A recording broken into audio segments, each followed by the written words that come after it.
Dear students, this is lecture 2 of the topic harmonic functions, and in this lecture video we are going to do question number 3 and question number 4. But before that, if you haven't subscribed my channel, kindly subscribe the channel. तो अब हम question number जो है वो 3 यहाँ पे देख सकते हैं अपनी स्क्रीन पर, जो कि है u x comma y equals to half log x square plus y square. ठीक है। मैं आप लोगों से ये रिक्वेस्ट करती हूँ कि अगर आप लोगों ने अभी तक हार्मोनिक फंक्शंस के जो हमारी लेक्चर 1 की वीडियो है वो नहीं देखी है तो आप लोग उसको लाजमी देखिए, क्योंकि वो वीडियो बहुत इंपॉर्टेंट है। उसके अंदर जो मैंने बेसिक्स हैं इस टॉपिक की वो बताई हुई हैं। ठीक है। अगर नहीं भी देखी और आप जो है आपको बेसिक्स पता है तो फिर आप इस वीडियो को देख सकते हैं। अदरवाइज़ अगर आपको बेसिक्स नहीं पता है तो आप लेक्चर नंबर 1 जो है हार्मोनिक फंक्शंस का उसको लाजमी देखें। ठीक है। ये मेरे पास क्वेश्चन नंबर 3 है। क्वेश्चन मेरा वही सेम है कि मुझे प्रूफ करना है कि ये हार्मोनिक फंक्शन है या नहीं, और सेकंड जो इसका पार्ट है वो ये है कि मुझे इसका कॉन्जुगेट निकाल के बताना है। ठीक है, यानी कि यू गिवन है तो वी निकाल के बताना है। तो सेम वही प्रोसेस होगा हमारे पास कि अगर हमारे पास हार्मोनिक फंक्शन हमें पता करना है तो हमें क्या करना पड़ेगा, हमें देखना पड़ेगा कि ये लैप्लास इक्वेशन को सेटिस्फाई कर रहा है या नहीं। और लैप्लास इक्वेशन मेरे पास क्या है कि मैं अगर इस u को डबल टाइम डिफ्रेंशिएट करूं विद रिस्पेक्ट टू x, यानी सेकंड डेरिवेटिव लूं, और फिर इसी u का जो है वो सेकंड डेरिवेटिव ले लूं विद रिस्पेक्ट टू y और दोनों को ऐड करूं और आंसर 0 आए, तो मीन्स मेरे पास ये फंक्शन क्या है, ये एक हार्मोनिक फंक्शन है। ठीक है। तो अब हम स्टार्ट करते हैं। सबसे पहले इस u को हमें डिफ्रेंशिएट करना पड़ेगा विद रिस्पेक्ट टू x। तो हम लिखते हैं डावा u ओवर डावा x, ये पार्शियल डिफ्रेंशिएशन है। ठीक है ना। इक्वल्स टू, तो ये हाफ एज इट इज़ आ जाएगा log x square plus y square का विद रिस्पेक्ट टू x क्या डेरिवेटिव आएगा, मेरे पास आएगा 1/x square plus y square and then 2x। तो जब आप इसको सिंप्लीफाई करेंगे तो ये 2 इस 2 को कैंसिल आउट कर देगा और ये हो जाएगा x/x square plus y square. हम लेट्स से इस इक्वेशन को इक्वेशन 1 कह देते हैं। ठीक है। देन सेकंड डेरिवेटिव के लिए मुझे अगेन इसको डिफ्रेंशिएट करना पड़ेगा, तो हम सेकंड डेरिवेटिव का साइन लगा देते हैं। और जब मैं इसको दोबारा डिफ्रेंशिएट करूँगी तो मेरे पास u/v रूल लगाना पड़ेगा मुझे। ठीक है, क्योंकि ऊपर भी x है और नीचे भी। तो u/v रूल के मुताबिक v का यहाँ पे स्क्वायर आता है, v यहाँ पे एज इट इज़ आता है, और u को डिफ्रेंशिएट करते हैं तो x का डेरिवेटिव क्या आएगा, 1 आएगा, minus u as it is और v का डिफ्रेंशिएशन, तो x square plus y square का partial derivation with respect to x क्या आएगा, 2x आएगा। ठीक है। अगर मैं इसको सिंप्लीफाई करूं तो ये मेरे पास क्या आएगा, ये मेरे पास आएगा x square plus y square minus 2x square over, sorry यहाँ पे मैं स्क्वायर लगाना भूल गई। ठीक है, x square plus y square का होल स्क्वायर। तो जब आप इसको फर्दर सिंप्लीफाई करेंगे तो ये आपके पास आ जाएगा y square minus x square over x square plus y square का होल स्क्वायर। ठीक है। तो ये मेरे पास u की सेकेंड डेरिवेटिव हमने फाइंड आउट कर लिया विद रिस्पेक्ट टू x। अब हमें इसी u को डिफ्रेंशिएट करना है again with respect to y। तो अच्छा, इसको हम इक्वेशन नंबर 2 का नाम दे देते हैं। ठीक है। और यहाँ पे लिख लें हम डावा स्क्वायर यू ओवर डावा एक्स स्क्वायर आया है ये मेरे पास। ठीक है। अब अगर मैं डावा स्क्वायर यू ओवर डावा वाई डावा यू ओवर डावा वाई फाइंड आउट करूँ तो देखें ये मेरे पास क्या है, हाफ एज इट इज़ आएगा। ठीक है। Log x square plus y square का विद रिस्पेक्ट टू वाई मेरे पास क्या डेरिवेटिव आएगा, मेरे पास आएगा 1/x square plus y square और 2y। तो जब मैं इसको अगेन सिंप्लीफाई करूँगी तो ये 2 से कैंसिल हो जाएगा और ये हो जाएगा y/x square plus y square. ठीक है, इसको मैं थर्ड इक्वेशन का नाम दे देती हूँ। और जब मैं इसका सेकंड डेरिवेटिव निकालूंगी विद रिस्पेक्ट टू y तो अगेन मेरे पास u/v रूल लगेगा। ठीक है। तो u/v रूल के अकॉर्डिंग v का पहले नीचे हम स्क्वायर करते हैं, then v as it is derivative of u that will be 1 minus u as it is derivative of v। तो विद रिस्पेक्ट टू y इसका पार्शियल डिफरेंशिएशन क्या आएगा, मेरे पास 2y। तो जब आप सिंप्लीफाई करेंगे ये हो जाएगा x square plus y square minus 2y square over x square plus y square का होल स्क्वायर। ठीक है। और जब हम इसको अगेन मज़ीद सिंप्लीफाई करेंगे तो ये मेरे पास क्या आएगा, ये मेरे पास आएगा x square minus y square over x square plus y square का होल स्क्वायर। ठीक है। तो यह है डावा स्क्वायर यू ओवर डावा वाई स्क्वायर का आंसर। ठीक है, अब आप देखें, ये मेरे पास है डावा स्क्वायर यू ओवर डावा एक्स स्क्वायर और ये मेरे पास है डावा स्क्वायर यू ओवर डावा वाई स्क्वायर। ठीक है, तो जब मैं इन दोनों को ऐड करूँगी तो मेरे पास आंसर जाएगा वो ज़ीरो ही आएगा। तो हम लिख सकते हैं कि डावा स्क्वायर यू ओवर डावा एक्स स्क्वायर प्लस डावा स्क्वायर यू ओवर डावा वाई स्क्वायर जो है वो क्योंकि मेरे पास ज़ीरो आया है, therefore it is harmonic function. सही है। इसके बाद हमारा नेक्स्ट स्टेप क्या होता है कि हमें एक इक्वेशन यूज़ करनी होती है जो मैंने आपको बताई थी। सॉरी, मैं ये वाला पेज यूज़ कर लेती हूँ। ठीक है, तो हमें एक इक्वेशन बतानी होती है जो मैंने आप लोगों को बताई थी, जिससे हम v फाइंड आउट करते हैं। और वो इक्वेशन हमने क्या पढ़ी थी? इक्वेशन थी हमारी डी वी इक्वल्स टू डावा v ओवर डावा x डी एक्स प्लस डावा v ओवर डावा y डी वाई। सही है। अगर मेरे पास इस इक्वेशन में डावा v ओवर डावा x और डावा v ओवर डावा y की वैल्यूज़ आ जाएं तो मैं सिंपली इंटीग्रेशन के थ्रू अपने v की वैल्यू फाइंड आउट कर सकती हूँ। लेकिन मसला यही है कि हमारे पास इन दोनों की वैल्यू नहीं है। ठीक है, लेकिन अगर हमने लेक्चर 1 देखा हो या हमें लेक्चर 1 ना भी याद हो, अगर हमें सी आर इक्वेशंस याद हो तो हमें पता है according to C R equations ये जो मेरे पास डावा v ओवर डावा x है वो किसके इक्वल होता है? वो इक्वल होता है नेगेटिव ऑफ डावा u ओवर डावा y के। तो इसकी जगह मैं क्या लिख सकती हूँ? नेगेटिव ऑफ डावा u ओवर डावा y according to C R equation. ठीक है, तो ये हो जाएगा डी वी इक्वल्स टू, इसकी जगह आप लिख दें नेगेटिव ऑफ डावा u ओवर डावा y, या अगर आपको कन्फ्यूजन है तो आप ये नेगेटिव यहीं रहने दें। ठीक है, D x plus Cauchy Riemann equation के अकॉर्डिंग डावा v ओवर डावा y जो है वो मेरे पास डावा u ओवर डावा x के इक्वल होता है। तो यहाँ पे मैं लिख सकती हूँ डावा u ओवर डावा x डी वाई। सही है। तो इसका क्या मतलब है कि मेरे पास इन दोनों की वैल्यूज़ हमारे क्वेश्चन में मौजूद हैं। ये देखिए, ये डावा, ये देखिए, ये रही डावा u ओवर डावा x की वैल्यू। ठीक है, जो कि हम इसकी जगह पे रख देंगे। और ये रही मेरे पास डावा u ओवर डावा y की वैल्यू, अब दिख रही होगी आप लोग को। ठीक है, जो कि हम यहाँ पे लिख देंगे लेकिन नेगेटिव। तो यहाँ पे डावा u ओवर डावा y जो है वो क्या है? y upon x square plus y square है। तो इसकी नेगेटिव वैल्यू क्या हो जाएगी? ये हो जाएगी minus y upon x square plus y square. और फिर यहाँ पे आ जाएगा डी एक्स प्लस डावा u अपॉन डावा x की जगह ये रही value x upon x square plus y square. ठीक है, तो ये हो जाएगा x upon x square plus y square d y. सही है। अब अगर हम इसको देखें गौर से तो देखें हम डायरेक्ट इंटीग्रेशन नहीं कर सकते क्योंकि ये मेरे पास y का फंक्शन है और यहाँ पे dx है और यहाँ पे x का फंक्शन है और dy है। तो हम इसको पहले सिंप्लीफाई कर लेते हैं। कैसे करेंगे कि हम नीचे LCM ले लेंगे। LCM लेने पे मेरे पास आएगा x square plus y square. ठीक है, दोनों के डिनोमिनेटर क्योंकि सेम है। और फिर जब आप पूरा इसको सॉल्व करेंगे तो ये हो जाएगा minus y d x plus x d y. इसको हम इस तरह से भी लिख सकते हैं ना, x d y minus y d x upon x square plus y square.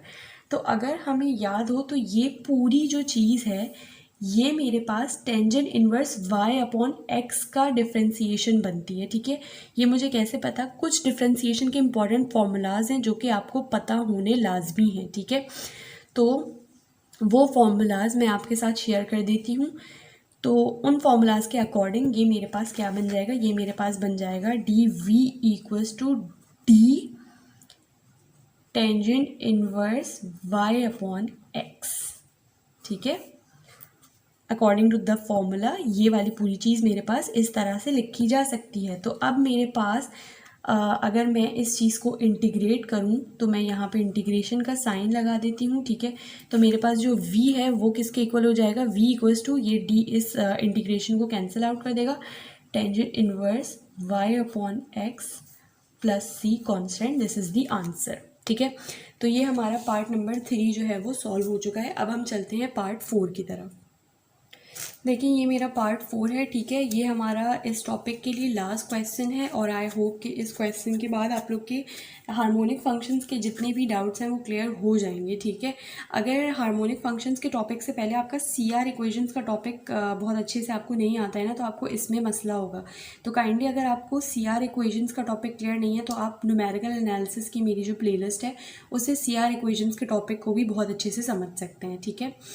तो अब हम चलते हैं क्वेश्चन नंबर 4 की तरफ। इसका भी वही सेम स्टेप है कि हमें सबसे पहले बताना है ये हार्मोनिक फंक्शन है या नहीं। तो इसके लिए हमें इसका सेकंड डेरिवेटिव निकालना है विद रिस्पेक्ट टू x और फिर इसका सेकंड डेरिवेटिव निकालना है विद रिस्पेक्ट टू y। दोनों को ऐड अप करना है। अगर आंसर 0 आता है तो मीन्स ये एक हार्मोनिक फंक्शन है, ठीक है।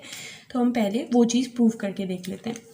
तो ये हो जाएगा डावा u ओवर डावा x इक्वल्स टू, जब आप इसको पार्शियली डिफ्रेंशिएट करेंगे तो y जो है वो एज अ कांस्टेंट होगा। तो अब जब मैं डिफ्रेंशिएशन करूँगी तो मेरे पास आएगा 3x स्क्वायर माइनस इसका आ जाएगा 3y स्क्वायर प्लस 6x, और ये दोनों कांस्टेंट है तो इनका 0 आएगा, जो कि मैं नहीं लिख रही हूँ, ठीक है।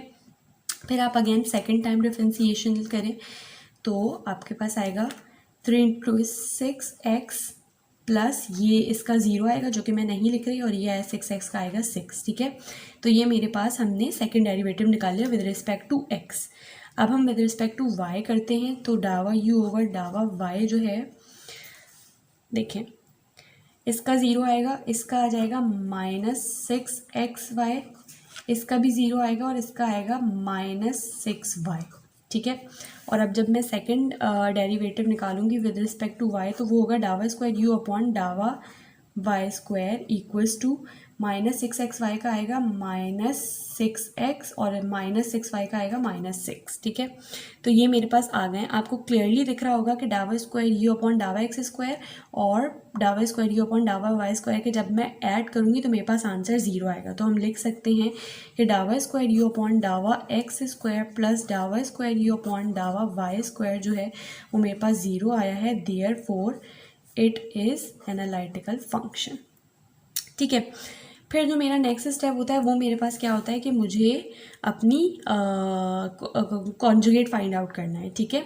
तो कॉन्जुगेट u मुझे गिवन है, मतलब v फाइंड आउट करना है, जिसके लिए हम इक्वेशन यूज़ करते हैं कि dv equals to negative of, मैं डायरेक्ट यहाँ पे अब आपके पास CR इक्वेशंस की जो वैल्यू सब्सटीट्यूट करते हैं ना वो लिख रही हूँ, ठीक है।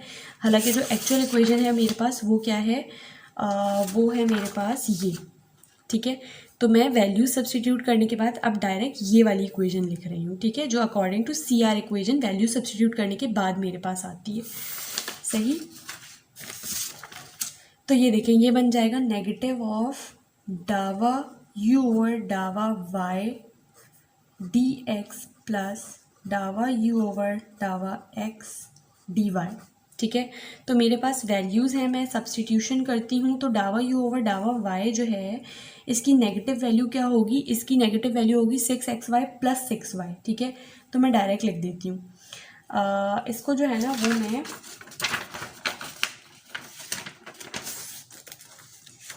ये चलें पहले मैं इसी पे करती हूँ, फिर नेक्स्ट स्टेप में उस पर कर दूँगी, ठीक है। तो यहाँ पे मैं लिख देती हूँ 6xy प्लस 6y इसकी वैल्यू, और ये dx प्लस डावा u अपॉन डावा x की वैल्यू तो एज इट इज़ आती है जो कि ये रही हमारी, ठीक है, ये रही। तो ये मैं लिख देती हूँ, सही है। क्या थी, 3x square minus 3y square plus 6x और ये dy एज इट इज़ आ गया, ठीक है। अब आप इन सब को जो है ना वो ओपन कर लें मल्टीप्लाई करके, तो ये हो जाएगा 6xy dx plus 6y dx plus 3x square dy minus 3y square dy plus 6x dy, सही है। अब देखिए यहाँ पे मेरे पास x y दोनों हैं जबकि डिफरेंशिएशन में सिर्फ x है, तो मैं इसको डायरेक्ट इंटीग्रेट नहीं कर सकती। यहाँ पे y है जबकि डिफरेंशिएशन में x है, तो ये भी डायरेक्ट इंटीग्रेट नहीं हो सकता, ठीक है। यहाँ पे x स्क्वायर है जबकि डिफरेंशिएशन में y है, तो ये भी नहीं हो सकता इंटीग्रेट। ये मेरे पास डायरेक्ट इंटीग्रेट हो जाएगा, ठीक है, क्योंकि ये y स्क्वायर है और साथ में dy है, सही है। और अगर मैं इसको देखूँ तो ये भी इंटीग्रेट नहीं हो सकता।